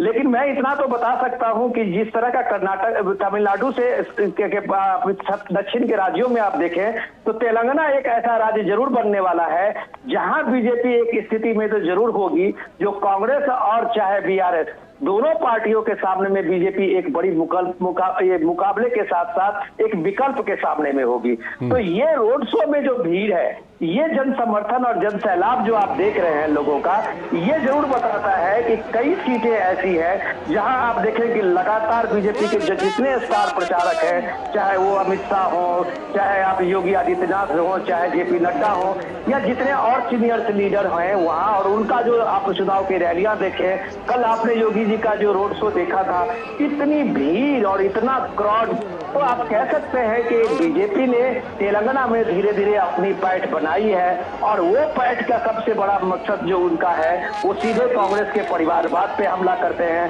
तेलंगाना के केसीआर के परिवारवाद पे हमला करते हैं, और बीजेपी को एक राष्ट्रवाद के रूप में, एक राष्ट्र प्रथम के रूप में जो अपना एजेंडा सामने में रखते हैं। तो लगता है ऐसा कि बीजेपी ने अपने राष्ट्रवाद की जो छवि है और नेशनल लेवल पर पीएम का जो अपना फ्लैगशिप स्कीम है, जितना उन्होंने लोगों में पहुंचाया है, दूर दराज इलाकों में एक एक लोगों के बीच में उनका वो रिपोर्ट कार्ड है जिसको अपने रखने जा रहे हैं, हर सभाओं में रखते हैं। अब ये भी कम से कम हमारे सामने में इस दौर का ये सबसे अजीब की चीज आपको देख रहा होगा कि एक प्राइम मिनिस्टर सीधे सीधे लोगों से अपने सारे कामों की और उसकी उपलब्धि बताते हैं। तो जाहिर सी बात है कि ये रिपोर्ट कार्ड रखकर ही प्राइम मिनिस्टर उस चीज को मोदी अपने इलाके जिस इलाके में जाते हैं और वहां वो डेवलपमेंट की बात करते हैं। शायद ये डेवलपमेंट की बात इस दौर में अब दूसरी पार्टियों की तरफ से नहीं हो रही है। जैसे कि अभी जब यहाँ देख रहे हैं, वैसे सभी पार्टियों ने अपने अपनी तरह से एक फ्रीबी का एक लंबा लिस्ट निकाला है। तेलंगाना में आप देखिए केसीआर इसी के लिए जाने जाते हैं कि समाज कल्याण में उनकी एक बड़ी भूमिका है और वही उनको पिछली बार भी सत्ता पे वापसी लाया था। तो कांग्रेस ने इस बार उनके तमाम जितने भी फ्लैगशिप इसकी सॉरी जो समाज कल्याण स्कीम है उसको उससे बड़ा उन्होंने एक लिस्ट बना के लोगों के सामने में लाई है। तो जाहिर सी बात है कि इस मुकाबले में डेवलपमेंट जो है एक पूरे तेलंगाना का, आप सोचिए, आप जब बात कर रहे थे कि आंध्र प्रदेश से अभी विभाजन हुए, तेलंगाना का मुश्किल से 2014 में इसका विभाजन हुआ था, एक नया स्टेट बना था और एक पिछड़ा स्टेट होने के कारण ही तेलंगाना की एक स्टेट की मांग बनी थी। तो आज पीएम जब अपने सभाओं में इस बात को उठाते हैं तो लोगों में ये सवाल जरूर बनता है कि आप अभी 2014 से बना हुआ 10 साल का ये आपका जो स्टेट है वो जिसको जितने ऊंचाई पे जाना चाहिए था, जो डेवलपमेंट और जो चीजें ग्रामीण इलाके में उन पिछड़े इलाकों में होना चाहिए था, क्या ये संभव हो पाया है? और इसलिए संभव नहीं हो पाया है जब प्राइम मिनिस्टर अपने लॉजिक में कहते हैं कि ये परिवार जब तक आपके इन चीजों में सत्ता पे हावी रहेगी, केसीआर के बाद अब उनका बेटा भी अब उनके सामने में एक नेतृत्व को लेके सामने में आ गया है, तो वो ये बात लोगों को कन्विंस करने की कोशिश करते हैं कि आपके सामने में एजेंडा डेवलपमेंट का होना चाहिए, एक राज्य का होना चाहिए, एक देश का होना चाहिए। परिवार के रूप में आप जब कभी भी सामने लाएंगे तो आपका जो विकास है, आपका जो डेवलपमेंट है वो रुकेगा। और ये सिर्फ फ्रीबी के नाम से अगर ये चुनाव होते हैं तो आप कह सकते हैं कि केसीआर के अपने खजाने में, अपने पॉकेट में अभी बहुत कुछ ऐसे घोषणाएं के लिए है जो लगातार लोगों के सामने में रख सकते हैं। चंद्रशेखर। बिल्कुल विनोद जी, केसीआर, केटीआर, भ्रष्टाचार, ये किस तरह से वहाँ पर मुद्दे बने, इस बारे में अभी हम बात करेंगे, लेकिन उससे पहले जो आप कह रहे थे उसी बात को हम थोड़ा सा आगे बढ़ाना चाहेंगे। आज प्रधानमंत्री ने भी करीमनगर में जब वो जनसभा को संबोधित कर रहे थे, उन्होंने एक महत्वपूर्ण बात कही। उन्होंने कहा कि अगर विकास और सामाजिक न्याय के लिए वोट देना है तो सिर्फ भाजपा ही उस पर खरी उतरती है। पिछले महीनों में 1 साल 1.5 साल के दौरान हमने देखा है कि तेलंगाना में कई सारे इंफ्रास्ट्रक्चर के ऐसे प्रोजेक्ट हैं जिनका प्रधानमंत्री ने वहाँ पर लोकार्पण भी किया है, शिलान्यास भी किया है। साथ ही साथ अभी मादिगा समाज को लेकर के हमने जिस तरह से देखा और होम मिनिस्टर अमित शाह ने जिस तरह से वहाँ पर कहा कि अगर बीजेपी सत्ता में आती है तो बैकवर्ड क्लास का ही मुख्यमंत्री बनाया जाएगा, तो ये जो समीकरण बीजेपी ने वहाँ पर तैयार किए हैं, इसको आप किस तरह से देखते हैं? देखिए चंद्रशेखर, हमें याद रखना चाहिए कि 2019 के चुनाव में बीजेपी को पहली बार जो तेलंगाना में जन समर्थन मिला था 20% लगभग बीजेपी का वोट शेयर था। अगर बीजेपी ने 20% वोट शेयर करके 4 सीटें जीती थी तो आप कह सकते हैं कि बीजेपी की दखल तेलंगाना के हर लगभग इलाकों में है। जो आप तेलंगाना को जो इस तरह से हमेशा वो पिछड़े की बात जब आप कहते हैं तो एक पिछड़ा समुदाय के साथ साथ तेलंगाना काफी पिछड़ा भी हुआ था। आंध्र प्रदेश के साथ में जब इसका आप कह सकते हैं कि डिवीजन को लेके सबसे बड़ा जो ये था वहाँ पे तेलंगाना में जो 3-4 दशक तक चला था, उसके पीछे कारण यही थी कि उन लोगों ने कहा था कि भाई तेलंगाना के जो रीजन्स है और उसके बाद जो आंध्र प्रदेश के जो रीजन है रायलसीमा और बाकी बॉर्डर के इलाके में, वो जितना संपन्न हुआ है इस दौर में उतना तेलंगाना नहीं हुआ है। तो इसलिए वो ये कह रहे थे कि जब अमित शाह इस बात को लॉजिक देते हैं और प्राइम मिनिस्टर ने भी इस बात को कहा है कि इन पिछड़े इलाकों का नेतृत्व चाहिए जो इस बात को समझता हो, जिसका ग्राउंड कनेक्ट हो, और इसलिए उन्होंने शायद तर्क में अपने को बैकवर्ड चीफ मिनिस्टर के लिए बात कही होगी। तो वो बैकवर्ड एरिया है जहाँ के लोग रिप्रेजेंट करते हैं, उनको उनके यहाँ वो इंफ्रास्ट्रक्चर अभी तक मौजूद नहीं हो पाया है, उनके यहाँ बेसिक जो सहूलियत मिले तो ये डेवलपमेंट का जो ये सिलसिला है वो चारों दिशाओं में हो, तेलंगाना के हर इलाकों में हो। तो ये चीजें बताने के लिए उनका ये जो एजेंडा है और उनका जो इस तरह का ऐलान है, शायद जनता में इसका अच्छा रिस्पांस भी मिल रहा है। जो आपने अभी तक जितनी रैलियां हुई है, पीएम ने पिछले 3 दिनों में आपने देखा कम से कम 10 से 10 रैलियां अभी तक की है और बड़ी बड़ी रैलियां की है। और उस रैलियों में जो आपने जन समर्थन देखा है तो डेफिनेटली आप कह सकते हैं कि बीजेपी का जो 20% वोट है जो 2019 के उसमें आप टैली में देखेंगे तो वो शेयर इस बार लगता है कि वो शेयर बढ़ा सकते हैं। लेकिन असेंबली चुनाव में अगर ये 20% शेयर भी एक कायम रहा 2023 में, तो आप कह सकते हैं कि बीजेपी बहुत अच्छी सीटें और बहुत बड़ी मार्जिन से जीत जाने की स्थिति में होगी। तो इस स्थिति में जो त्रिकोणीय संघर्ष है, यहाँ कुछ भी होने के लिए हो सकता है और यहाँ बहुत कुछ डिपेंड करेगा कि लोगों का जो जनसमूह का जो भी आप देख रहे हैं, उनके मन में एजेंडा क्या चल रहा है। चंद्रशेखर, बिल्कुल विनोद जी, आप हमारे साथ बने रहिए। हम दर्शकों की जानकारी के लिए बता दें कि इस वक्त हम ये सीधे दृश्य हैदराबाद से दिखा रहे हैं, जहां पर प्रधानमंत्री नरेंद्र मोदी इस वक्त एक रोड शो कर रहे हैं और भारी संख्या में लोगों का हुजूम वहां पर उमड़ा हुआ है प्रधानमंत्री के स्वागत के लिए। प्रधानमंत्री भी हाथ हिलाकर लोगों का अभिवादन कर रहे हैं। प्रधानमंत्री के ऊपर लोग वहां पर पुष्प वर्षा भी कर रहे हैं। और इससे पहले प्रधानमंत्री ने आज महबूबाबाद और करीमनगर में जनसभा को भी संबोधित किया। साथ ही साथ आज प्रधानमंत्री तिरुपति जो मंदिर है तिरुमाला तिरुपति देवस्थानम में, वहाँ पर उन्होंने भगवान वेंकटेश्वर के दर्शन किए। वैदिक विधि और परंपरागत रूप से वहाँ पर पूजा अर्चना भी प्रधानमंत्री के द्वारा की गई। और उसके बाद अब प्रधानमंत्री इस वक्त हैदराबाद में ये रोड शो कर रहे हैं। काफ़ी संख्या में वहाँ पर लोग मौजूद हैं, प्रधानमंत्री का स्वागत कर रहे हैं। प्रधानमंत्री भी हाथ हिलाकर लोगों का अभिवादन स्वीकार कर रहे हैं। हमारे वरिष्ठ संवाददाता विनोद मिश्रा हमारे साथ जुड़े हुए हैं। विनोद जी, संघर्ष एक तरह से त्रिकोणीय है, कांग्रेस है और उसके अलावा टीआरएस जो अब बीआरएस हो चुकी है वो है, भारतीय जनता पार्टी है। इस सब के बीच जो तेलंगाना में पिछले लंबे समय से जिन मुद्दों को हम देख रहे हैं वो भ्रष्टाचार के मुद्दे हैं, परिवारवाद के मुद्दे हैं, पेपर लीक के मुद्दे हैं। ये सब मुद्दे जनता के सामने कितने वहाँ पर असरकारी मुद्दे हैं जिनको भाजपा बार बार उठा भी रही है।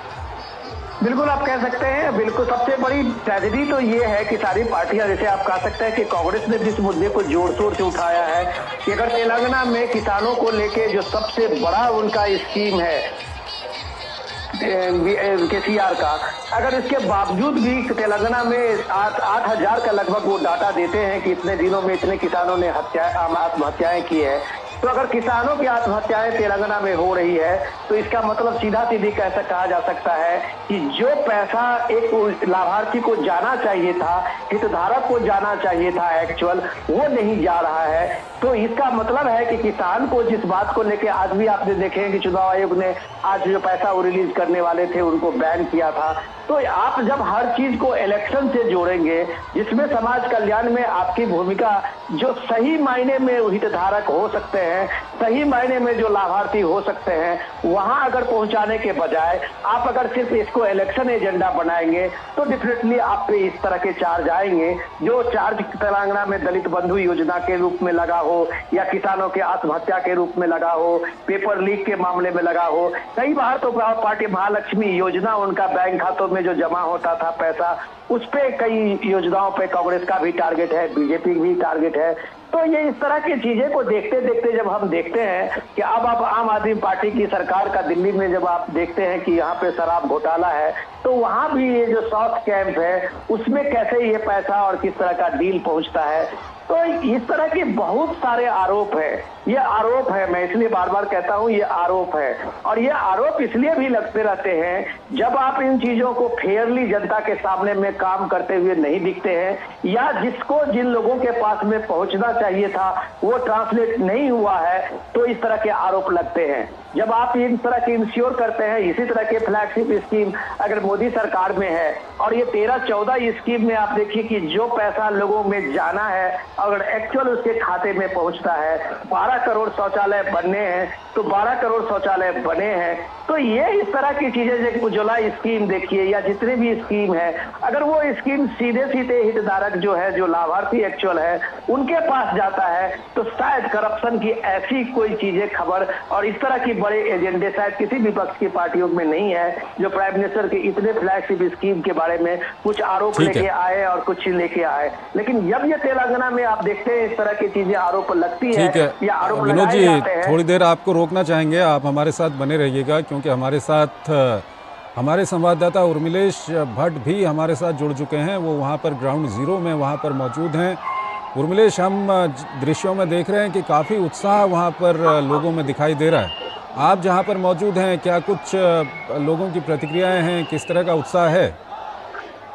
जी चंद्रशेखर, बिल्कुल जो प्रधानमंत्री का काफिला आप देख रहे हैं धीरे धीरे आगे बढ़ रहा है, तो सड़क के जो दोनों तरफ आप देख सकते हैं, जैसे कि हमारे विजुअल आपको जो दिखा रहे हैं दर्शकों को, जो सड़क के दोनों तरफ जो है यहाँ पर जबरदस्त भीड़ उतरी है सड़क पर है, और कई वो जो है प्रधानमंत्री का स्वागत कर रहे हैं। प्रधानमंत्री भी हाथ हिलाते हुए जनता का अभिवादन कर रहे हैं। प्रधानमंत्री के साथ खुद यहाँ के जो प्रदेश अध्यक्ष और केंद्रीय मंत्री जी किशन रेड्डी है वो साथ में है, और धीरे धीरे काफिला आगे बढ़ रहा है। सड़क के दोनों तरफ जो है चंद्रशेखर यहाँ पे जबरदस्त भीड़ उमड़ी है। एक एक प्रधानमंत्री की एक झलक पाने के लिए कहीं ना कहीं लोगों में जोश है, उत्साह है, और लोग कहीं ना कहीं प्रधानमंत्री की एक झलक देखना चाहते हैं।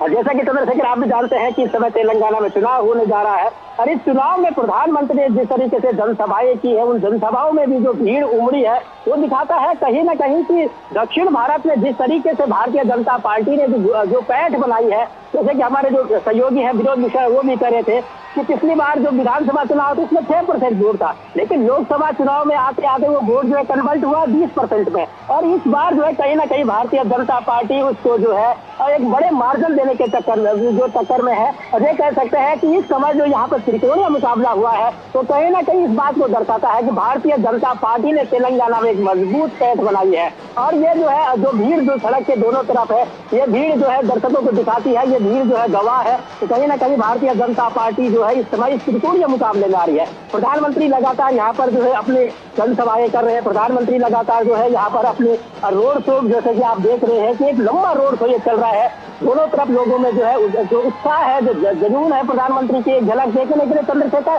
तो कहीं ना कहीं काबिले तारीफ है। हम यहाँ पर देख रहे थे कि जनता के बीच में तमाम जो मुद्दे हैं, जनता के बीच में तमाम जो यहाँ पर जो है जो ये कह सकते हैं कि जनता में जो उत्साह है भारतीय जनता पार्टी का, प्रधानमंत्री ने यहाँ पे इससे पहले कई रैलियां की है चंद्रशेखर, और उन रैलियों में हम हमारे साथ साथ जो है हमारे दर्शक भी गवा रहे हैं हमारे चैनल के माध्यम से भीड़ उतरी है। इस भीड़ से कह सकते हैं कि कहीं ना कहीं तेलंगाना में इस समय भारतीय जनता पार्टी एक टक्कर देने के मूड में है, और टक्कर जो कहा जा रहा था पहले कि साउथ में जो है भारतीय जनता पार्टी का जो है जनाधार कम है, लेकिन ये भीड़ बताती है कि कहीं ना कहीं ये जनाधार यहाँ पर भारतीय जनता पार्टी का बड़ा है, और इससे कह सकते हैं कि इस समय यहाँ पर जो मुकाबला है तो त्रिकोणीय मुकाबला है चंद्रशेखर। उर्मिलेश, आप काफ़ी दिनों से वहाँ पर मौजूद हैं, आपने कई लोगों से वहाँ पर बातचीत की होगी। भारतीय जनता पार्टी का जिस तरह से आधार वहाँ पर बढ़ रहा है, इसके पीछे क्या कुछ कारण आप देखते हैं? किस तरह के मुद्दे वहाँ पर निकल कर सामने आते हैं? क्योंकि वहाँ पर केसीआर की सरकार रही हुई है लंबे समय से, लोग क्या कुछ कहते हैं? नहीं, बिल्कुल चंद्रशेखर, जिस तरीके से कि यहाँ पर एक बड़ा मुद्दा रहा है, भारतीय जनता पार्टी तमाम मुद्दों पे आते हैं, लेकिन इसमें सबसे प्रखर मुद्दे रहे हैं यहाँ पर जो जमीन का जो है ऑनलाइन जो पोर्टल बनाया गया है धरने, उस पोर्टल को लेकर के तमाम जो यहाँ पर जो है एक बड़ा मुद्दा बनाया। ठीक है उर्मिलेश, मेरी आवाज़ आ रही है आप तक? ठीक है, दरअसल उर्मिलेश वहाँ पर ठीक है उर्मिलेश वहाँ पर दरअसल वहाँ पर भीड़ में फंसे हुए हैं, उनकी आवाज़ ठीक से यहाँ पर आ नहीं रही है। हमारे वरिष्ठ संवाददाता विनोद मिश्रा हमारे साथ बने हुए हैं, हम उनसे बातचीत करेंगे। विनोद जी, मेरी आवाज़ आ रही है आप तक? हेलो जी विनोद जी, आवाज़ आ रही है मेरी? आ रही है। विनोद जी, ये बताइए, अगर हम टीआरएस जो अब बीआरएस हो गई है उसकी अगर हम बात करें तो ये पार्टी कहीं ना कहीं जो अलग तेलंगाना राज्य बनाने का जो एक लंबे समय तक आंदोलन चला, उस आंदोलन से ये पार्टी निकली हुई है, लेकिन हाल के दिनों में इस पार्टी के ऊपर और इसके नेताओं के ऊपर परिवारवाद के साथ साथ तमाम तरह के आरोप लगते रहे। कैसे ये पार्टी अपना ग्राउंड वहाँ पर खोती रही, इस बारे में कुछ हमारे दर्शकों को बताएंगे? चंद्रशेखर, मैं आपके सवाल का जवाब दूं उससे पहले मैं एक चीज जोड़ना चाह रहा था, जो मैं पिछली बात कर रहा था आपसे उसी कंटिन्यूटी में, कि ये हैदराबाद की जो आप ये रैली देख रहे हैं, जो ये जोश देख रहे हैं लोगों को, ये कोई अनहोनी नहीं है। या कोई अचंभित करने वाला ऐसा नहीं है कि हैदराबाद में ये बीजेपी का इतना बड़ा सपोर्ट उभर के आया है। आपको याद होगा 2020 में जो हैदराबाद म्युनिसिपल इलेक्शन का हुआ था, आपने देखा होगा वो इलेक्शन एक सबसे बड़ा तेलंगाना के पॉलिटिक्स का एक नया रास्ता दिखाया था। उस म्युनिसिपल इलेक्शन में आप ये देखिए कि ओबीसी के आईएम की पार्टी को मात देके बीजेपी ने 48 सीटें जीती थी, 48 सीट। आप कह सकते हैं कि जो उस समय में आईएम का जो ओबीसी की पार्टी है उसको 44 सीटें मिली थी और भाजपा को उस समय में बीजेपी को हैदराबाद में उसी गढ़ में वहां 48 सीटें मिली थी। तो आप कह सकते हैं कि बीजेपी का ये जो आप हैदराबाद की आप रैली देख रहे हैं और ये जो सपोर्ट देख रहे हैं, उसके पीछे में हैदराबाद में कार्यकर्ताओं ने अपना एक बेस बनाया था। जिस तरह से जो बयान अक्सर आप देखते रहते हैं ओबीसी फैमिली की और उनके परिवारों की जो पॉलिटिक्स है, उससे अलग हटके बीजेपी ने एक राष्ट्रवादी पॉलिटिक्स की बात शुरू की वहां पे। और उस पॉलिटिक्स का आप ये देखिए नतीजा ये था कि 2020 में उस म्युनिसिपल काउंसिल के इलेक्शन में हैदराबाद में बीजेपी ने चुनाव जीतकर ये बताया था कि लोकल बॉडी से लेके एमपी तक के चुनाव में बीजेपी की अच्छी पकड़ तेलंगाना में हो गई है। और ये जब आप इस रोड शो में इस तरह की भीड़ देखते हैं तो आज आप कह सकते हैं कि वहां किसी भी धर्म के और पोलराइजेशन की बात तो अलग, यहाँ सीधे सीधे बात यह है कि बीजेपी खास करके पीएम मोदी लोगों को एक डेवलपमेंट का एक सबसे बड़ा मसीहा के रूप में सामने आते हैं। और कोई भी शहर का जो डेवलपमेंट इस 9 सालों में हुआ है तो जाहिर सी बात है कि लोगों में एक भरोसा जगा है, चाहे वो मेट्रो की बात हो, कनेक्टिविटी की बात हो, एनएच की बात हो, ये सारी चीजें ने जो सहूलियतें बनाई है। तो हैदराबाद में म्युनिसिपल काउंसिल के इलेक्शन में अगर बीजेपी 48 सीट जीतती है तो आप कह सकते हैं कि शहरी इलाकों में बीजेपी की पैठ दक्षिण के राज्यों में भी एक मजबूत स्थिति में बनती जा रही है। और इसका जीता जाता उदाहरण आपको पीएम की इस रोड शो में मिल रहा है। चंद्रशेखर बिल्कुल विनोद जी, उसके अलावा हम बात कर रहे थे कि किस तरह से जो टीआरएस जो अब बीआरएस बन चुकी है, ये अलग तेलंगाना राज्य का जो आंदोलन चला था उससे निकली हुई ये पार्टी है, लेकिन हाल के वर्षों में लगातार अपना जनाधार खोती जा रही है। इसके पीछे क्या कुछ कारण है?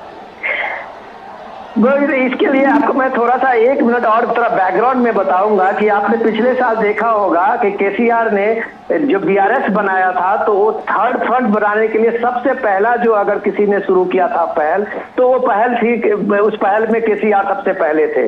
आप देख रहे थे कि सारे चीफ मिनिस्टर से मिल रहे थे और वो बता रहे थे कि प्राइम मिनिस्टर मोदी के मुकाबले में वही सिर्फ एक नेतृत्व है दे सकते हैं और उसके लिए थर्ड फ्रंट के नाम से सारे जो अपोजिशन के चीफ मिनिस्टर थे उनसे मिलना शुरू हुआ था, किया था।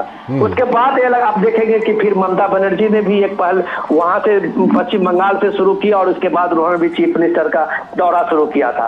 लेकिन दोनों दलों के जो पॉलिटिक्स को आप समझेंगे तो दोनों दल जो है एक तरह से हैंड ओवर दे रहे हैं। केसीआर अपने बेटे को सत्ता सौंपने के लिए राष्ट्रीय राजनीति में भूमिका बनाने के लिए बीआरएस बनाया, तो ममता बनर्जी बंगाल में अपने भतीजे अभिषेक बनर्जी को सत्ता में वहां के स्टेट का पूरा जो पॉलिटिकल एक्टिविटी से लेके सत्ता है अपने भतीजे को ट्रांसफर करके केंद्रीय नेतृत्व में अपनी भूमिका आगे बढ़ाई।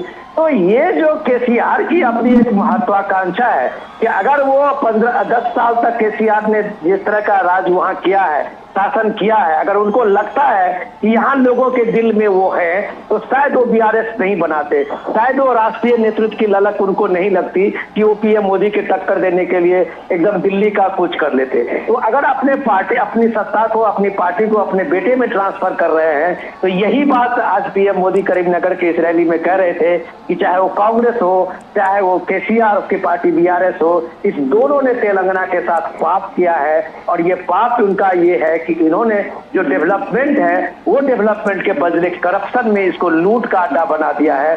तो प्राइम मिनिस्टर मोदी आज भी अपने रैली में कह रहे थे कि अगर बीजेपी की यहाँ सरकार बनती है तो केसीआर के एक एक जितने भी घोटाले हैं, जितने भी करप्शन है, उसकी जांच होगी।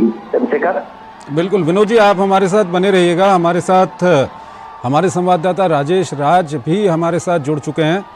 राजेश, जब प्रधानमंत्री कांग्रेस की बात करते हैं या हम तेलंगाना के परिप्रेक्ष्य में हम बात करें बीआरएस की बात करें के चंद्रशेखर राव की, तो परिवारवाद और भ्रष्टाचार ये 2 शब्द निकलकर सामने आते हैं। आपको क्या लगता है कि ये जो दो शब्द हैं, परिवारवाद है, भ्रष्टाचार है, जहाँ जहाँ बीजेपी का मुकाबला कांग्रेस से या कुछ ऐसी पार्टियों से है जिनमें हाल के वर्षों में भ्रष्टाचार के काफ़ी मामले सामने आए हैं, तो बीजेपी के लिए कितनी बड़ी ताकत ये बन जाता है? देखिए चंद्रशेखर, मैं पिछले 3-4 दिनों से तेलंगाना में हूँ और प्रधानमंत्री नरेंद्र मोदी की कई रैलियों को कवर कर चुका हूँ और यहाँ पर जनता की नब्ज टटोलने की भी हमने कोशिश की। आज हमने ऑटो रिक्शा चालकों से बात करी, आज हमने फूल बेचने वाले जो लोग थे उनसे बात की, छात्रों से बात की, युवाओं से बात की। तो कहीं ना कहीं जो एक बात सबसे ज्यादा उभर कर सामने आई वह सबसे जो मूलभूत एजेंडा दिखाई पड़ा यहाँ पर तेलंगाना की सड़कों पर, वो बेरोजगारी और पलायन की जो समस्या है वो दिखाई पड़ी। और जब बेरोजगारी और पलायन की बात होती है तो प्रधानमंत्री Narendra Modi farm house CM के नाम से केसीआर को पुकारते हैं, यानी के चंद्रशेखर राव जो है फार्म हाउस सीएम के नाम से प्रधानमंत्री के द्वारा नवाजे जा रहे हैं, जिसका जनता पर काफी इम्पैक्ट भी आज देखने को मिला। और जनता जो है जब प्रधानमंत्री फार्म हाउस सीएम कहकर उन्हें पुकार रहे थे तो जनता जो थी वो कहीं ना कहीं अपने को उससे संबद्ध करती हुई दिखाई पड़ रही थी। और प्रधानमंत्री मोदी लगातार इस बात की हिमायत करते हुए देखे गए कि जो तेलंगाना में जो विकास का रोड मैप है, जो खाका है, जो भारतीय जनता पार्टी ने रचा है, बुना है, वह कहीं ना कहीं फलीभूत तभी होगा जब 2024 में जब केंद्र में तीसरी बार मोदी सरकार बनेगी और उसके पहले अगर तेलंगाना में बीजेपी की सरकार बनती है तो डबल इंजन की सरकार जो है, तेलंगाना जो भ्रष्टाचार के दलदल में फंस गया है, विकास की पटरी से उतर गया है, उसको पटरी पर लाने का काम करेगा। और आपने परिवारवाद की बात की तो निश्चित तौर पर के चंद्रशेखर राव की बेटी जो के कविता है वह भी चुनाव प्रचार के दौरान मीडिया से बातचीत करते हुए, लोगों से रूबरू होते हुए देखी जा रही हैं।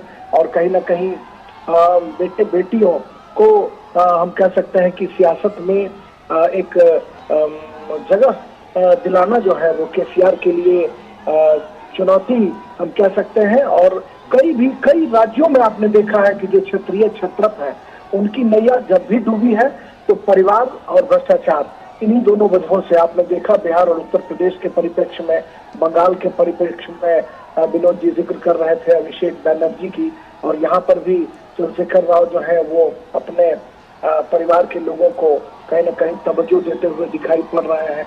और दक्षिण भारत के राज्यों की अगर बात करें तो दक्षिण भारत के राज्यों में जो छोटी छोटी पार्टियां हैं, जो क्षेत्रीय क्षत्रप हैं, उनके परिवार का इतिहास बहुत पुराना रहा है। आपने आंध्र प्रदेश के पूर्व मुख्यमंत्री एनटी रामाराव का असर देखा कि एनटीआर के जो दामाद थे चंद्रबाबू नायडू, उन्होंने कैसे सत्ता उनसे छीन ली। आपने जगन मोहन रेड्डी को देखा जो राजशेखर रेड्डी के बेटे थे। इसके पहले अगर तमिलनाडु की बात करें तो करुणानिधि के पूरे परिवार का इतिहास आपने देखा है। स्टालिन जो है वो तमिलनाडु की कुर्सी पर आसीन है। तो कुल मिलाकर हम कह सकते हैं चंद्रशेखर की दक्षिण भारत के राज्यों में जो बीमारी उत्तर भारत में दिखाई पड़ती थी वो दक्षिण भारत के राज्यों में पहले से व्याप्त है। और दक्षिण भारत के राज्यों में भ्रष्टाचार और परिवारवाद की बात उठाकर प्रधानमंत्री नरेंद्र मोदी लगातार क्षेत्रीय पार्टियों को कटघरे में खड़ा कर रहे हैं। और इस चुनाव में यह देखा भी जा रहा है। आज ही उन्होंने जब करीम नगर में जब सभा को संबोधित किया तो उन्होंने स्पष्ट तौर पर इस बात का उल्लेख किया कि अगर केसीआर को हराना है तो कांग्रेस को वोट मत कर देना, क्योंकि केसीआर अगर परिवारवाद और भ्रष्टाचार के दलदल में फंसे हैं तो कांग्रेस जो है वो पहले से परिवारवाद के दलदल में फंसी हुई है। तो कांग्रेस को वोट देना, केसीआर को मजबूत करना होगा, क्योंकि कांग्रेस जो है वो पिछले दरवाजे से बैकडोर से सत्ता में आ जाएगी। यानी अगर कुछ सीटें घटती हैं तो वो केसीआर को समर्थन करके सरकार में आ सकती है। इसलिए प्रधानमंत्री नरेंद्र मोदी ने साफ तौर पर कहा कि तेलंगाना में पहली बार बीजेपी की सरकार बनानी है और इसके लिए जरूरी है कि आपका समर्थन और सहयोग हमें मिलना चाहिए। उन्होंने इस बात का जिक्र किया कि भारत जो है लोकतंत्र की जननी है, पूरे दुनिया भर के मुल्क में हम इसे स्थापित करते हैं और इसमें कहीं न कहीं करीम नगर की भी बड़ी भूमिका है, क्योंकि जो जनपद की हम सूचना करते थे उसमें करीम नगर भी एक जनपद हुआ करता था। तो हम देख पा रहे हैं चंद्रशेखर की तेलंगाना में मैं कई दिनों से घूम रहा हूँ तो भारतीय जनता पार्टी से कहीं न कहीं यहाँ पर बीजेपी के पास पाने के लिए सब कुछ है, खोने के लिए यहाँ कुछ भी नहीं है। बीजेपी पाने के लिए लगातार मशक्कत कर रही है, मेहनत कर रही है। पिछले 2018 चुनाव की बात करें तो मात्र एक सीट भारतीय जनता पार्टी के पास थी, लेकिन बाद के इस चुनाव में हमने देखा कि बीजेपी ने 2 सीटें जीती और उसके बाद उनके विधायकों की संख्या 3 हो गई और लोकसभा चुनाव में 4 संसदीय क्षेत्रों पर भारतीय जनता पार्टी ने अपना परचम लहराया। आदिलाबाद लोकसभा क्षेत्र और करीमनगर, जहाँ से कि बंडी संजय कुमार, जिनके लिए आज चुनाव प्रचार के लिए प्रधानमंत्री आए थे, बंडी संजय कुमार राष्ट्रीय महासचिव भी हैं बीजेपी के और वो करीमनगर से लोकसभा के सांसद भी हैं और 3-4 सांसद हैं लोकसभा के हैं और एक राज्यसभा के सांसद हैं डॉक्टर के लक्ष्मण, जो अभी प्रधानमंत्री का रोड शो चल रहा है उसमें वो दाहिनी तरफ दिखाई पड़ रहा है और बाईं तरफ जो है जी किशन रेड्डी है। बीच में प्रधानमंत्री नरेंद्र मोदी स्वयं मौजूद है और लंबा काफिला सड़कों पर देख सकते हैं। दोनों तरफ फूलों की बौछार जो है की जा रही है, फूल बरसाए जा रहे हैं और प्रधानमंत्री नरेंद्र मोदी का जोरदार अभिनंदन और स्वागत किया जा रहा है। डॉक्टर के लक्ष्मण ओबीसी समाज से आते हैं, भारतीय जनता पार्टी ओबीसी मोर्चा के वो राष्ट्रीय अध्यक्ष हैं और बीजेपी पार्लियामेंट्री बोर्ड, जो बीजेपी की सबसे बड़ी मीटिंग बॉडी हम कर सकते हैं, जो नीति नियामक बॉडी है, उसके वो मेंबर भी हैं और राज्यसभा के सदस्य हैं, ओबीसी समाज से आते हैं और कहीं न कहीं के लक्ष्मण को राज्यसभा में भारतीय जनता पार्टी में देगा और कुल मिलाकर हम देखें तो 4 लोकसभा और 1 राज्यसभा के जो सांसद हैं बीजेपी के, वो उत्साह से भरे हुए हैं। बीजेपी हर हाल में चाहती है कि लोकसभा में जो उसने अच्छा परफॉर्म किया है उस परफॉर्मेंस को वो विधानसभा में कंटिन्यू रखे और इसीलिए शायद यही वजह है कि अपने बंडी संजय कुमार जैसे कद्दावर जो उसके नेता है उनको उन्होंने विधानसभा चुनाव के मैदान में भी उतारा है ताकि उनकी सीटों की संख्या भी बढ़े और पार्टी जो है वो ग्रास रूट पर और भी मजबूत हो सके। तो इस तरह से भारतीय जनता पार्टी का जो विद्यार्थी पार्क, जो उनका कमल कर्नाटका में खिला था, बेंगलोर में खिला था, उसके बाद पार्टी के पास सबसे बड़ी चुनौती थी कि दक्षिण के अन्य राज्यों में कैसे पैर पसारा जाए। उस कड़ी में कहीं न कहीं तेलंगाना में बड़ी कामयाबी भारतीय जनता पार्टी को लोकसभा चुनाव में मिली थी, जब 4 लोकसभा क्षेत्रों में वो कामयाब हो पाई थी। तो ऐसे में बीजेपी अपने प्रदर्शन को हर हाल में दोहराना चाहती है। बीजेपी सत्ता में आना चाहती है ताकि संपूर्ण जो दक्षिण भारत की सियासत जो क्षेत्रीय क्षेत्रफों के हाथों में घूम फिर कर आ रही है उसको रोकने में कामयाबी भी मिले और राष्ट्रीय राजनीति से दक्षिण भारत को एक अरसे बाद जोड़ा जा सके, क्योंकि कांग्रेस जो है वो लगभग हम कह सकते हैं कि कर्नाटका में कांग्रेस की भले ही सरकार बन गई हो, लेकिन आपने आंध्र प्रदेश में देखा, तमिलनाडु में देखा या फिर तेलंगाना में आप देख पा रहे हैं कि कांग्रेस जो है वो दिनों दिन कमजोर होती चली गई। कर्नाटका में भी कांग्रेस का हाथ आपने पहले भी देखा कि कई टुकड़ों में, कई गुटों में कांग्रेस जो है वो बटी हुई थी। तो कांग्रेस के पास कहीं न कहीं बड़ी चुनौती है अपनी खोई हुई जमीन को वापस लाना, लेकिन भारतीय जनता पार्टी जो लोकसभा चुनाव में जो उनको सफलता मिली है उसको कहीं न कहीं वो मेंटेन करने के लिए लगातार प्रयास कर रहे हैं और प्रधानमंत्री नरेंद्र मोदी की रैलियों का आलम हम कह सकते हैं कि कई मर्तबा ऐसा देखा जाता है कि जहाँ बीजेपी थोड़ी घटती बढ़ती दिखाई पड़ती है, पीएम मोदी के रोड शो और पीएम मोदी की जो रैलियां हैं वो कहीं न कहीं भारतीय जनता पार्टी को एक मुकाम तक पहुंचाते हैं। जनता में उसका इम्पैक्ट भी होता है और आज भी हमने देखा कि पीएम मोदी ने किस तरीके से जनता के साथ अपने को एसोसिएट किया, छोटी छोटी चीजों का जिक्र कर वो जनता से अपने को जोड़ते हैं। कल हमने देखा निर्मल की एक सभा में भारत माता का एक जो है भारत माता के निवास में एक बच्ची पहुंची थी, झंडे हिलाकर पीएम मोदी का अभिवादन कर रही थी। पीएम मोदी ने जमकर उसकी सराहना की। मंच से वो नीचे जहाँ पर डीडी न्यूज का कैमरा लगा हुआ था वहीं पर वो बच्ची खड़ी थी और पीएम मोदी की नजर दूर उस बच्ची पर पड़ती है। बच्ची का हौसला बढ़ाते हैं और युवाओं से प्रेरणा लेने के लिए कहते हैं। आज भी उन्होंने कहा कि हमारा एक काम करोगे, जो लोगों ने कहा कि बिल्कुल करेंगे, कहा कि आप घर घर जाओगे और लोगों से कहोगे कि मोदी जी ने आपको नमस्कार कहा है, हमारे परिवारजनों से मिलोगे।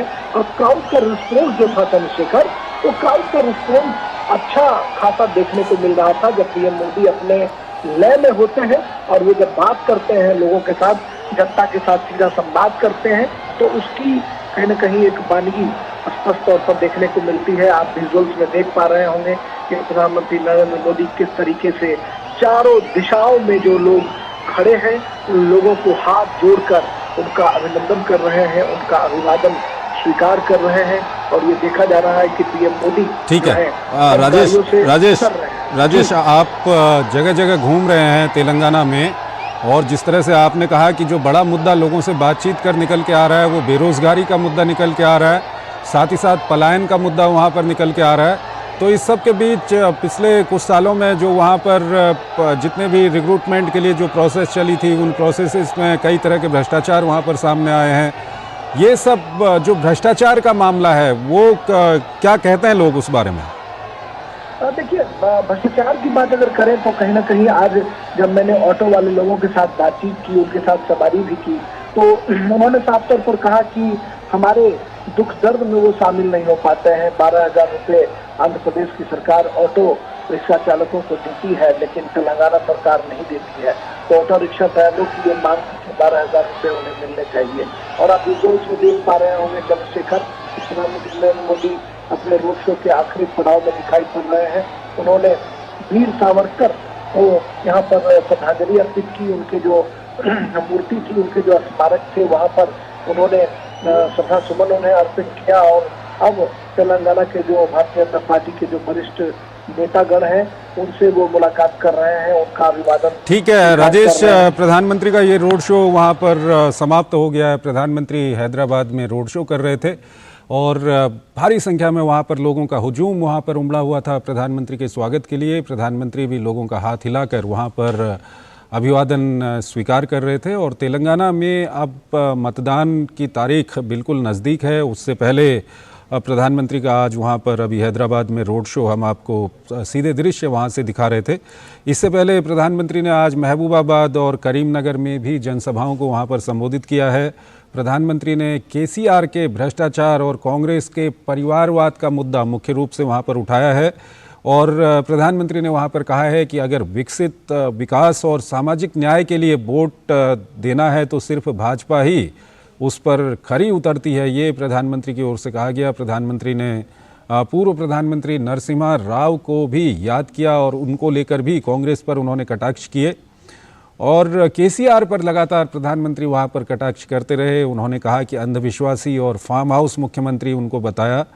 उन्होंने जनता से अपील की कि अगर भ्रष्टाचार और लूट से मुक्ति पानी है तो भाजपा सरकार का गठन करना होगा, ये प्रधानमंत्री की ओर से कहा गया। और इसके अलावा एक और महत्वपूर्ण कार्यक्रम के तहत प्रधानमंत्री आज तिरुमाला तिरुपति देवस्थानम में भगवान वेंकटेश्वर के दर्शन करने के लिए वहाँ पर गए। और वहाँ पर वैदिक विधि और पूरे रीति रिवाज के साथ प्रधानमंत्री ने वहाँ पर पूजा अर्चना की। और उसके बाद सोशल मीडिया पर प्रधानमंत्री ने लिखा कि तिरुमाला में श्री वेंकटेश्वर स्वामी मंदिर में 140 करोड़ भारतीयों के अच्छे स्वास्थ्य, कल्याण और समृद्धि के लिए प्रार्थना की, ये प्रधानमंत्री की ओर से कहा गया। तो काफ़ी महत्वपूर्ण ये जो रैली अभी प्रधानमंत्री वहाँ आज दिन भर कर चुके हैं और अभी जो रोड शो प्रधानमंत्री ने किया, काफ़ी महत्वपूर्ण इस रोड शो को माना जा रहा है। और आइए अब बात करते हैं विकसित भारत संकल्प यात्रा की।